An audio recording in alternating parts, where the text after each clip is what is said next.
Now, politicians have always been a bit of an easy target, and often rightly so. These guys set themselves up for a bit of a verbal lashing, from satire to drama, and often genuine anger. Having the hump with members of Parliament is a rite of passage. It's also pretty healthy. But of course, there is a line here.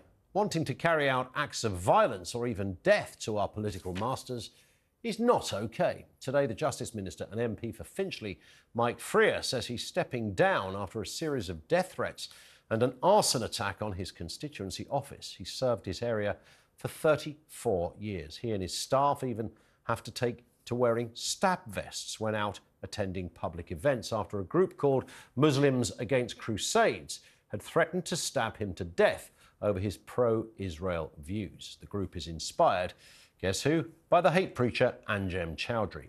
Mr Freer has also found mock Molotov cocktails on his doorstep. It's not a pretty sight. MPs having bricks thrown through their windows and offices attacked is now increasingly common for politicians of all parties. But how the hell did we get here?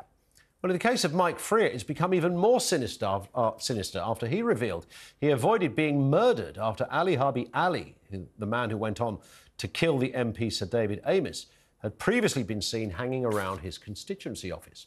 And this, of course, doesn't sit in isolation. Joe Cox, the Labour MP, was killed in broad daylight back in 2016. Previously, the MP Stephen Timms was brutally stabbed in his constituency office. Back in 2000, the Lib Dem politician Nigel Jones was attacked with a sword at his constituency surgery. He survived, but his assistant, Andrew Pennington, was stabbed to death. Going back even further, we could mention the names of Airy Neve, blown up in his car, Ian Gow, who suffered a similar fate. There are, sadly, others. Politicians, by definition, are divisive characters, but that was what makes our democracy richer.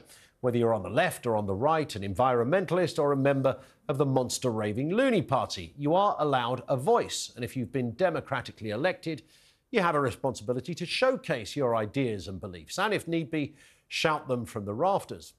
So when did we get so angry with those in power? Why does a difference of opinion invoke no longer a simple disagreement, but the desire to maim or even murder? Look, I'm the first to give members of Parliament a hard time. So often they deserve it. Mad and ridiculous views should be exposed. We should call out MPs who we think are out of touch, irrational, or just plain stupid. But there's a chasm as wide as a galaxy between disagreement and death. And whilst I'm not giving many house points away to our politicians, remember there's an awful lot of dysfunctional behaviour going on down there in Westminster, I can't think of a single MP who I would wish to come to any harm. And neither should anyone else. With all of this in mind, serious debate this. We're asking the question, why are MPs attracting so much hate these days?